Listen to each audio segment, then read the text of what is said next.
Ya están llegando.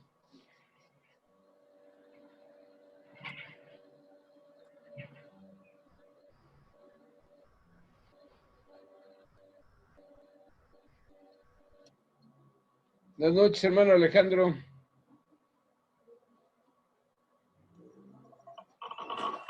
Buenas noches.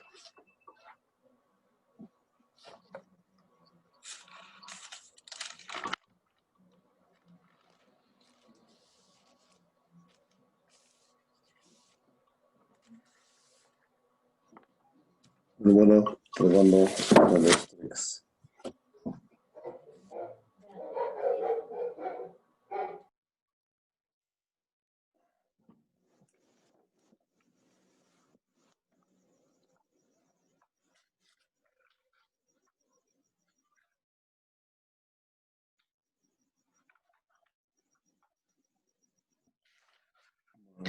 No.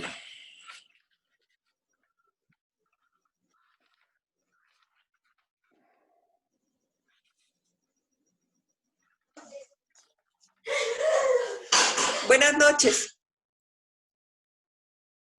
Buenas noches. ¿Quién es ese? ¿Quién sabe?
A ver, entonces, ¿las damas exponen ustedes o le dejan la oportunidad a los caballeros de que expongan?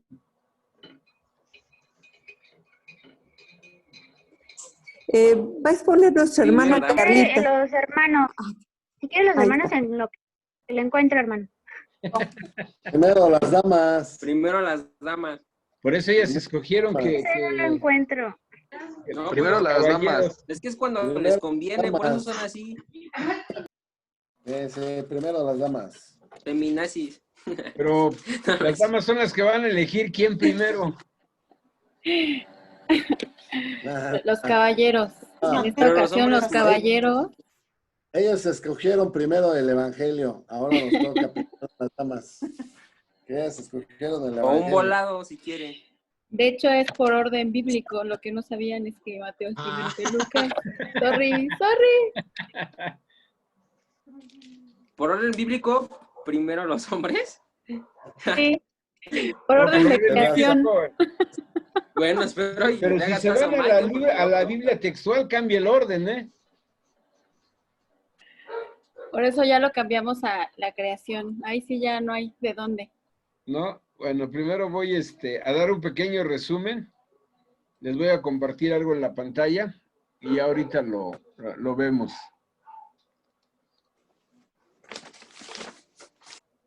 Me dicen cuando aparezca.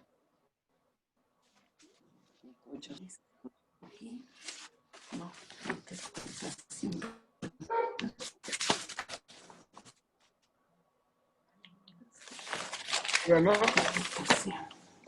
Todavía no.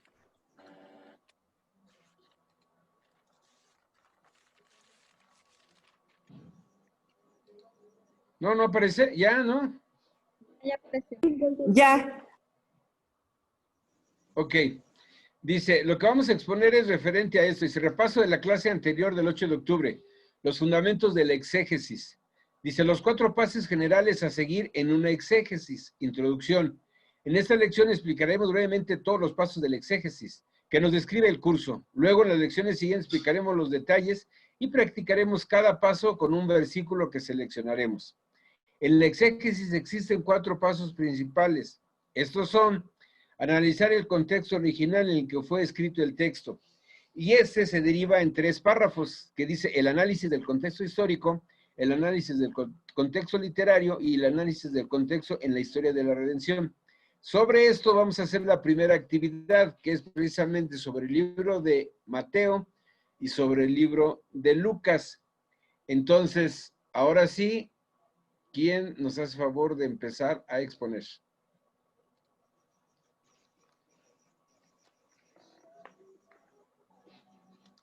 ¿Ya, Carla? Como no la veo, no sé si ya encontró lo que buscaba. No, hermano, permítame. De hecho, se lo voy a mandar a la hermana Claudia. Entonces, ¿quieren empezar los O caballeros? nosotros, si quieren, Órale. empezamos. Muy bien.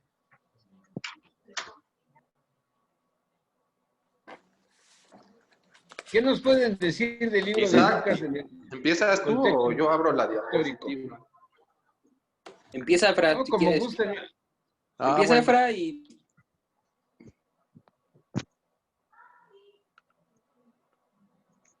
Ok, espérame.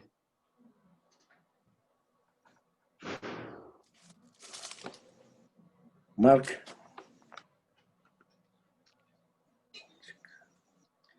Bueno, Alejandro, la hermana Martita está contigo. Sí, aquí está, hermana Aire. Aquí está a mi lado. Buenas ¿Ya la noches, vio? hermana. Ya la vi. Bueno, vi su mano, pero ya, buenas noches, hermana. Es que estamos en una iPad, hermano. Está chiquita. Ok. Estamos esperando a Efra. Sí, estoy abriendo el link otra vez para conectarme aquí en la computadora. Entonces, ¿digo algo? Sí, si quiere ir comenzando. Bueno, Mientras voy abriendo sí, la dice diapositiva. Mateo, su nombre significa el regalo del Señor y su otro nombre era Leví, el publicano quien dejó todo por seguir a Cristo. Mateo fue uno de los 12 apóstoles. En su propia lista de los 12, explícitamente se llama a sí mismo un publicano. Esta obra es conocida por el nombre del autor. Mateo es la misma persona llamada Leví, un recaudador de impuestos y por lo tanto hijo de Alfeo. Mateo tenía los talentos necesarios para ser entrenado como discípulo, guardar registros detalladamente y ser un potencial cronista, autor del Evangelio. Desde las épocas más tempranas, los cristianos afirmaron que Mateo escribió el Evangelio que lleva su nombre. El propósito tenía el poder para ordenarles a sus discípulos que esparcieran el Evangelio por todo el mundo. Ya, Efra, si quieres, o leo otra cosa.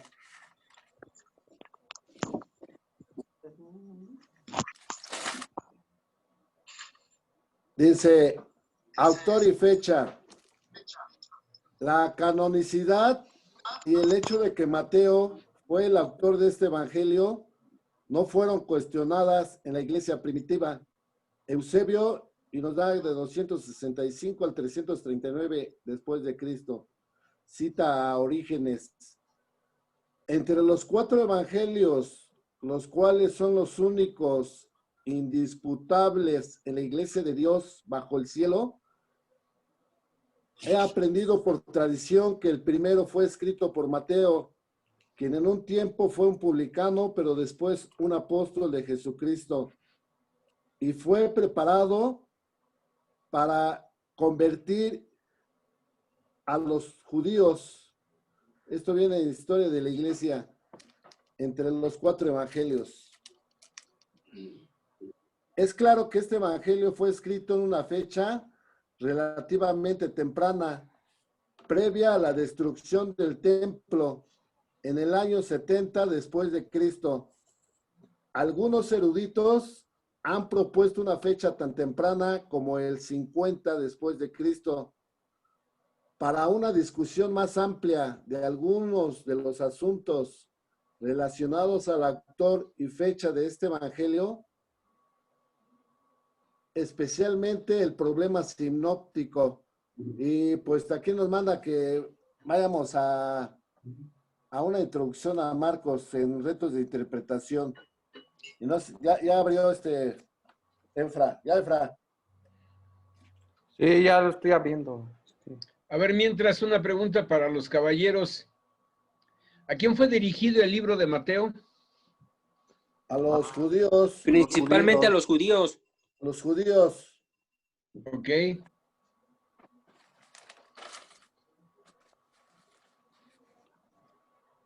Luego dicen en el contexto histórico, el sabor judío del evangelio, según Mateo, es impresionante. Esto es evidente aún en la genealogía de apertura, la cual Mateo rastrea solo hasta Abraham. En contraste, Lucas busca mostrar a Cristo como el redentor de la humanidad y regresa hasta Adán.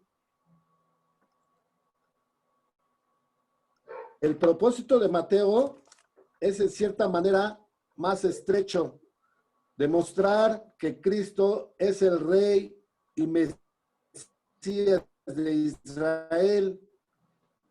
Este evangelio cita más de 60 veces pasajes proféticos del Antiguo Testamento, haciendo énfasis en que Cristo, la probabilidad de que la audiencia de Mateo fuera predominantemente judía, se evidencia aún más por varios hechos. Mateo normalmente cita las costumbres judías sin explicarlas, en contraste con los otros evangelios, y constantemente se refiere a Cristo como el Hijo de David. Amén. Mateo llega a proteger sensibilidades judías con respecto al nombre de Dios. Todos los temas principales del libro están arraigados en el Antiguo Testamento y colocados a la luz de las expectativas mesiánicas de Israel. Su propósito es claro: demostrar que Jesús es el Mesías de la nación judía, esperado por mucho tiempo. Su gran cantidad de citas del Antiguo Testamento están específicamente diseñadas para mostrar la unión entre el Mesías de la promesa y el Cristo de la historia de enfoque para Mateo. Y él llega a incluir muchos detalles incidentales de las profecías del Antiguo Testamento como pruebas de las declaraciones mesiánicas de Jesús. Y nos dan muchas citas, hermano. Mateo 2, 17, 18, 4, capítulo 3, el 15, 13, 35 y otros. Ya es mi participación, ya para que entre de fuera. Ok, gracias, hermano Alejandro. Sí, buenas noches, hermanos. Buenas noches. En mi aportación, bueno, investigué primero quién era Mateo y cuándo escribió el libro. ¿Ya se muestra ahí en mi pantalla? Así es. Sí se ve. Dice, ¿quién era Mateo? Como lo vemos en la Biblia, dice que fue un publicano recaudador de impuestos. Cuando escribió el libro, se piensa que probablemente fue escrito en Siria hacia los años 60 y 70 antes de Cristo. Muy bien. Forma parte de los 12 apóstoles y también fue conocido como Leví. La redacción definitiva se hizo hacia el año 80. Y aquí es donde, respondiendo a la pregunta que realizó, aquí viene en qué entorno está y qué relación tenía con las personas que escribió. Y bueno, en el entorno dice, cuando fue llamado por Jesús, lo dejó todo y lo siguió, así dice en Lucas 5, 27 y 28. Aquí es cuando preparó un gran banquete, que asistió Cristo a pesar de que el hecho que los publicanos eran despreciados. Y luego ya en la pregunta de abajo dice que Mateo escribió en arameo, la lengua que utilizaban los judíos, porque ese evangelio fue destinado al pueblo de Israel. Dice, ¿en qué torno? Bueno, ya. ¿Cuál fue el propósito? El propósito fue el cumplimiento y mostrar que Jesús de Nazaret era el Mesías soberano de la profecía judía.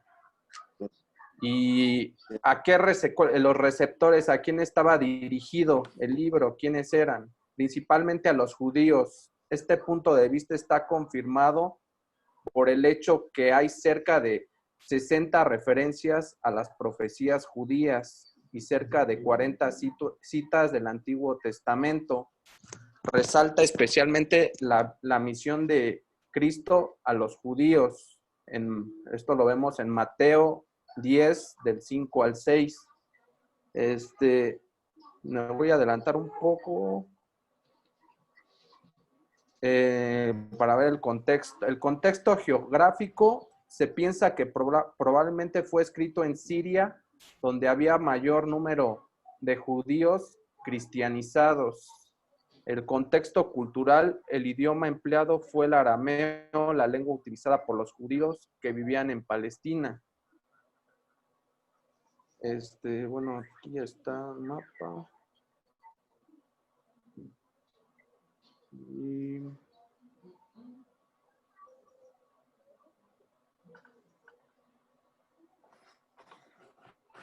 Bueno, aquí vienen unas citas, bueno, son las que ya vimos de cuando Jesús en Lucas 5, 7, 27 y 28, fue cuando le estaba recaudando los impuestos, Leví, y le dijo que lo siguiera, y ahí fue cuando siguió, se volvió como su discípulo de Jesús. Ok.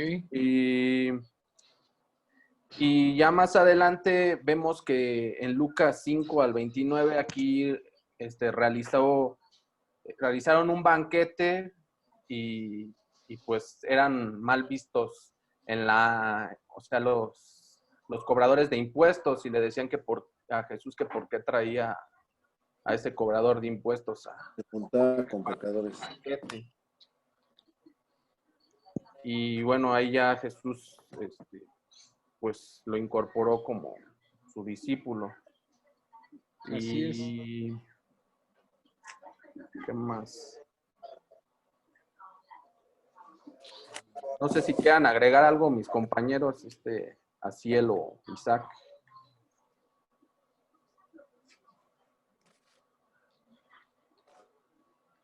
¿No? También, bueno, aquí dice que, bueno, estaba situado en Capernaum, en la ciudad, y como sabemos, Capernaum es un lugar marítimo donde pues se comercializaba mucho. Era una gran ruta comercial y pues yo creo que también por eso ahí se predicaba mucho el evangelio, porque había mucha gente del pueblo de Israel. Ok. Y pues ya nada más como referencia, aquí está un mapa donde aparece la zona de Capernaum, y que estaba colindada con Galilea, o sea, estaba cerca de Galilea, y pues ahí se ve el mar de Galilea. Era una Así zona marítima, toda esa área, el mar Mediterráneo. No, el mar Mediterráneo es uno y No, el estaba mar de atrás. Galilea es otro. Bueno, perdón, el mar Mediterráneo está acá atrás. Está hacia tu Ajá, a la izquierda. izquierda. Ok. Y era Son mar de diferentes, Galilea. totalmente Ajá, mar de diferentes. Galilea. Ok. Y ya no sé qué aporte quieran dar mis compañeros. A Cielo, Isaac, si tienen algo. Pues está muy completo lo que dijo Efra, pero yo encontré un bosquejito del libro y ¿les parece si le tomo foto y se los mando por WhatsApp del bosquejo? ¿O quieren que se los comente rápido? Es un comentario muy rápido. Tienes un minuto. Sí, de que Mateo hace énfasis en el gobierno de Cristo como rey. Habla de su ascendencia y su nacimiento. También habla de su infancia y su niñez, como muchos evangelios, pero Mateo hace un poquito de más énfasis en eso. Y la primera vez donde Mateo Sí. habla de una expresión personal de él hacia Jesús como rey, está en el capítulo 5, del 1 al 9. Y bueno, tiene todo lo que, bueno, tiene algunos detalles más precisos que otros evangelios, pero su principal característica es que pone a Cristo como el rey de todo, y el gobierno de Jesús lo enaltece, sobre todo. Sí, ahí nos vamos a dar cuenta en algo más adelante cuando veamos la genealogía, pero efectivamente tienen razón. Ahora va una pregunta para el equipo que transmitió. ¿Sabían, por ejemplo, que en el libro de Mateo se omite la parábola del fariseo y el publicano? No la van a encontrar. Y Sí, hubiera sí. sido una parábola que le hubiera favorecido a Mateo, Mateo, sí. porque pues, habla precisamente del publicano y del fariseo, pero él prácticamente la omite, no habla de ella en los otros 3 evangelios. En los otros 2 evangelios sí se habla, pero no se habla en este. Ok, algo más que quisieran, no sé, comentar o decir. Bueno, yo tengo una duda, hermano. Pues yo. Ah, En algunas fuentes leí que estaba escrito en arameo y otras que está en griego. Bueno, en hebreo y después lo tradujeron a griego, pero entonces ¿en cuál fue Ajá. escrito? ¿Primero fue en hebreo y después en griego o fue en Fue arameo? escrito en arameo. Ajá. Fue escrito en arameo originalmente porque era la lengua. Después fue trasladado a griego. Se supone que los escritos que se hicieron fueron en griego. Ya después lo recuperaron los bizantinos en escritura en griego y nada más le corrigieron algunas cosas y le mandaron algunas cosas que veremos más adelante en lo que se llaman las variantes textuales. Vamos a ver cuáles son esas diferencias, pero sí, originalmente fue en arameo. ¿Sí? ¿Algo más?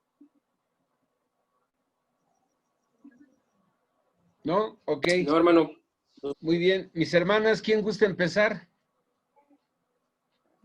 Sí. ¿Lo comparte el nivel? Por favor.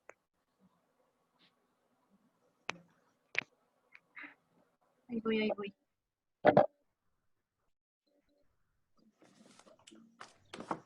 me faltó decir. Hermano, ¿dónde puedo subir el archivo para compartir el PowerPoint para que... Lo puedes subir al grupo de WhatsApp. Ah, es que yo no estoy en el grupo, no sé cuál es. ¿No estás en el grupo? No. A ver, No sé te cuál añado es. más al ratito. Ah, está bien. Pero sí tienes mi correo, mi teléfono. Su teléfono, sí, su correo. Mándame tu número y ya te añado al grupo. Ah, sí, está bien. Ok, gracias. Sí, hermanas.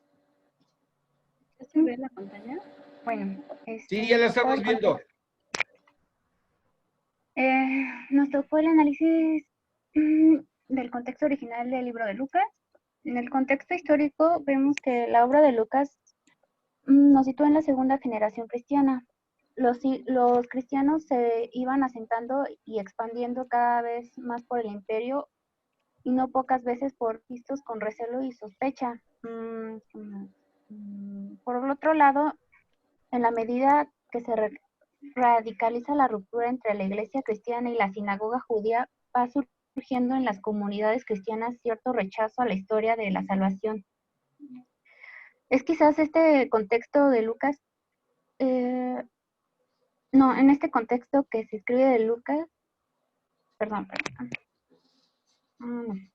Este evangelio tiene más calidad histórica que otros evangelios. En los destinatarios, se trata de una comunidad de cristianos mayoritariamente de origen pagano y geográficamente distante de Palestina. En ella estaría llamada a ser testigo del plan liberador de Dios en el mundo.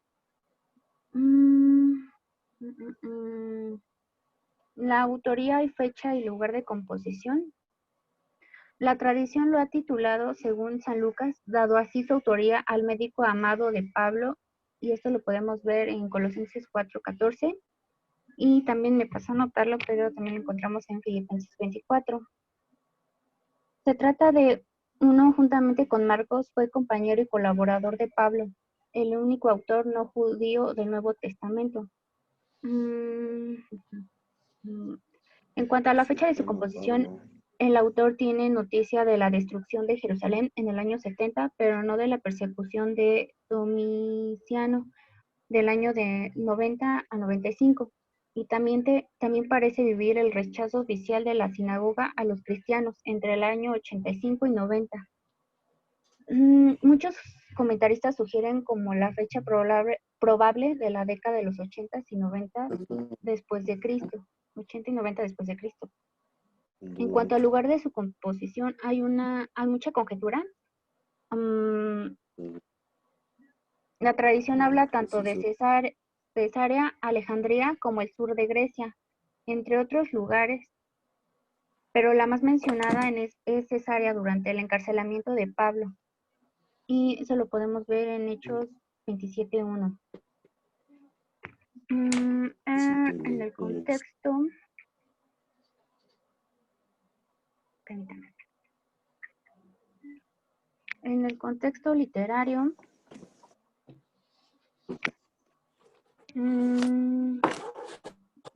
permítame, se me pierde esto. Lucas sigue el estilo ideal literario helenístico de prosopopeya, el cual significa escribir en un estilo apropiado al personaje y a la circunstancia. Lucas tiene el instinto de los historiadores para la casualidad. Su narrativa es esencialmente lineal, influenciado a quienes leen un evento al otro. El Evangelio de Lucas quiere convencer más que informar. Su obra se parece a una monografía histórica y se relaciona con la historiografía judía, que exhibe ciertamente las huellas de los autores veterotestamentarios, pero que sirve abundantemente en la historiografía helenística. El Evangelio no quería relatar ni la historia de un pueblo ni de una ciudad siguiendo la tradición de la iglesia primitiva. Quiere mostrar cómo Dios, por medio de su Hijo, realizó el acto decisivo de la salvación y cómo extendió esa noticia por medio de testigos con la ayuda del Espíritu de Dios. Y en el contexto de la historia de la redención, vemos que el Evangelio de Lucas narra la historia de Jesús desde una perspectiva única, como gentil, médico y el primer historiador de la iglesia primitiva. Lucas no fue un testigo ocular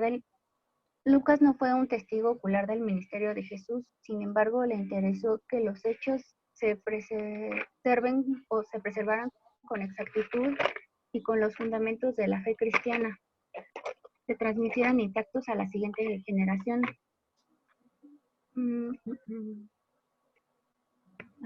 Usa los relatos como un material para una precisa y completa narración de la vida, enseñanzas y ministerio de Jesús. Debido a que la verdad era tan importante para Lucas, confió plenamente en los testigos presenciales. Y Lucas sabía la importancia de ser minucioso, usó sus habilidades en la observación y análisis para investigar las historias relacionadas con Jesús. Debido a que el Evangelio está fundado sobre una verdad histórica, nuestro crecimiento espiritual debe incluir diligencia, disciplina y completa investigación de la palabra de Dios y además comprender cómo Dios actuó a través de la historia. Y eso sería todo. Ok. Hay algo que me llama la atención en los dos, en las dos exposiciones. Nadie me narró qué género literario es cuál de los dos libros. No sé si sí lo tengan o no lo tengan o no lo investigaron o algo por el estilo. Eso de Lucas No, es un género literario narrativo, hermano. sí, entonces no te escuché. Y en el caso de Lucas, ¿cuál sería? No, por eso, el de Lucas es un género Digo, en el literario que, perdón, sí, en el de Mateo, narrativo. sí. Sí, así es. Les voy a compartir rápidamente algo que tengo en la pantalla para que de alguna forma lo podamos ver. Sí, a ver, rápido, a ver si...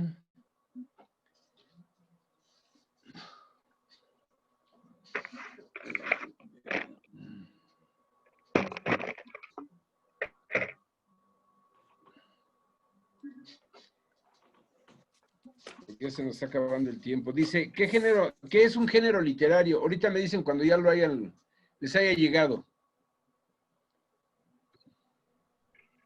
Ya. ¿Ya? Ok. Aquí dice que es un género literario. Tengo unas definiciones y algunos ejemplos. Y luego, por ejemplo, el género literario es de la Biblia.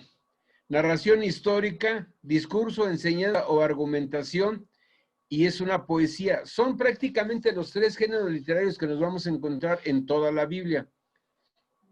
Y aquí vienen unos ejemplos de cuáles son los libros que están y tienen hasta ahí, porque esto después lo vamos a ver, ¿sí? Entonces, también en cuanto pudieran, para hacer su estudio más adelante de otros versos, entonces sí es importante el género literario. Muy bien, sus trabajos están muy bien. No digo que les falte, a lo mejor pudieron hacer todo un libro, pero está muy completo y entendible. Me da mucho gusto que lo hayan hecho así. Ahora, se aproxima lo que es el contexto lingüístico para ver en su momento dado en que estuvieron escritos en el idioma. Aquí es donde vamos a utilizar las aplicaciones, pero yo quiero ponerme de acuerdo con ustedes si se podría el día que ustedes se pongan de acuerdo, para que tengamos fuera de las clases, una clase ya sé que fue cualquier día de la semana, el sábado si quieren, y que nos pusiéramos de acuerdo para enseñarlos a utilizar las herramientas para poder encontrar el significado de las palabras en griego. Sobre todo en la parola, el otro que sería el Strong Diccionario de las palabras en griego y en hebreo, y la Biblia, ¿cómo se llama? La Biblia de los textos bizantinos, con la versión 1909 de la Reina Valera y 1960 también de la Reina Valera. ¿Por qué? Porque eso nos quitaría un poco de tiempo. Nos daría un poco de tiempo y ahorraríamos en otro para poder seguir. ¿Cómo ven? ¿Se ponen de acuerdo? El día que ustedes me digan, ese día para ver exclusivamente cómo utilizar la parola, la Biblia y algunos otros auxiliares bíblicos, para que no nos quiten ¿Sería en la más iglesia, tiempo. hermano? ¿Perdón? ¿Sería en el templo? Un domingo. ¿En la No, iglesia? aquí, no, igual por Un este domingo. medio. Ah, ya. Por este medio. ¿Cómo ven? Es un domingo en la tarde. Un domingo en la tarde, pónganse de acuerdo. Pónganse de acuerdo, platíquenlo, ya sea en el chat de WhatsApp o algo, y nada más se ponen de acuerdo. Yo voy a hacer todo lo posible para estar presentes con ustedes e irles indicando cómo hacer el uso de la parola, del Strong Diccionario, de la Biblia, de los textos bizantinos, cómo buscar las palabras para encontrarlas. Y vamos a dejar un pasaje en específico. Ya les había puesto, creo por ahí Romanos, no recuerdo cuáles puse, para que lo veamos y saber si es un texto bizantino, si es un texto Receptus o algo por el estilo. Y la otra es, ¿ya les puedo enviar el cuestionario? ¿Sí? Ok, entonces les envío el cuestionario para que me lo vayan resolviendo. Recuerden, la evaluación es el 29 de octubre, o sea, de hoy en 15. Entonces, para que yo ya lo tenga listo y la evaluación prácticamente no va a contar el cuestionario más que, como les había dicho, para ayudarles a que suban su calificación. Pero pues yo creo que así como van, pues van a... ¿El cuestionario de qué trata? El cuestionario de las variantes textuales, los textos bizantinos, todo lo que envié por WhatsApp y por correo electrónico. Si tienes duda, hermano Alejandro, ya me preguntas y yo te digo concretamente qué es. Ves el cuestionario y ya te digo dónde se puede localizar, pero si todos están de acuerdo ya se los envío. Para que sepan que es una variante textual, bueno, supuestamente ya lo deben de saber que es una variante textual, cuál es el texto recepto, es el texto mayoritario, cuál es el texto crítico, por qué está la Biblia textual así, todo eso que les envié en la literatura de las clases anteriores, viene ahí para resolver el cuestionario. Sí, maestro, gracias. Sí, hermano. Entonces, pónganse de acuerdo para que el día que ustedes me digan, para ver lo de las aplicaciones, de los auxiliares bíblicos, para que aprendamos y escogemos un versículo cualquiera. Si alguno tiene uno, lo agarramos y nos vamos a la parola y ahí lo desmenuzamos, lo hacemos cachitos y vemos de qué está compuesto y todo. Y después hacemos la finalidad de lo que les había yo comentado, de hacer un pasaje con nuestras propias ideas. ¿Sale? Sí, hermano. Está por terminarse el tiempo prácticamente, ya aquí me está prendiendo el foquito. Entonces pónganse de acuerdo, ya me dicen la fecha. Si es un domingo en la tarde, un sábado en la tarde, el día que ustedes elijan, y ya en su momento nos metemos. Pero exclusivamente a ver eso, nada vamos a ver de clase. Nada más a utilizar los auxiliares bíblicos. ¿Sale? Sí, los felicito por su trabajo, la verdad estuvo muy satisfactorio. Qué bueno, gracias a Dios. Pues nos despedimos, Dios les bendiga y me avisan qué día. Sí, te encargamos la grabación. La grabación ahorita la subo. Gracias, que Dios les bendiga. Igualmente, Descansen, buenas saludos a noches. todos. Buenas Bye. noches. Buenas noches. Dios les bendiga.